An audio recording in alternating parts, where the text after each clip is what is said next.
just curious what specific recommendations you're looking at or considering to leverage the power of the private sector and private business to capture some more efficiencies in that space. Sure. Well, we look forward to the recommendations that Jack and his colleagues will bring forward in the advisory panel. No pressure, Jack. But in terms of where we've tried to move on the private sector funding space, I can tell you that we are now leveraging our research dollars, our health research dollars, through the Canadian Institute of Health Research. We received one of the largest private sector donations actually to health research last year. We're doing more of that, asking our researchers to consider those kind of partnerships, and I can tell you that Canadians are very much in that space. Health philanthropy is huge, not just here in Calgary, but all over Canada, and the more we can do to include the private sector, I think, is very positive on health research. We've also started a new partnership fund through the Public Health Agency of Canada, doing innovative things on the preventative side.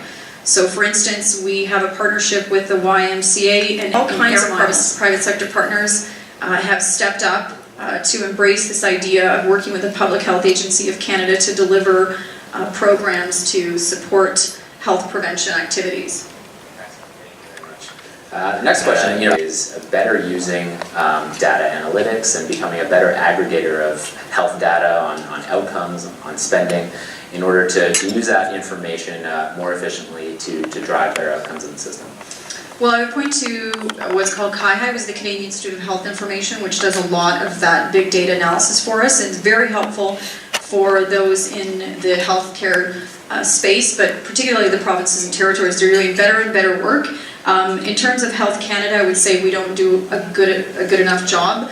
Part of the reason why we can't access a lot of this data is for privacy reasons and legislative challenges. So we're actually working on that, and I think, in fact, the advisory panel is also thinking of ways to tackle that challenge. But we need better access to big data. The more technology is a part of health delivery, the more we need this information. And health researchers themselves are dying to get their hands on this information. So we're trying to find better ways to do that.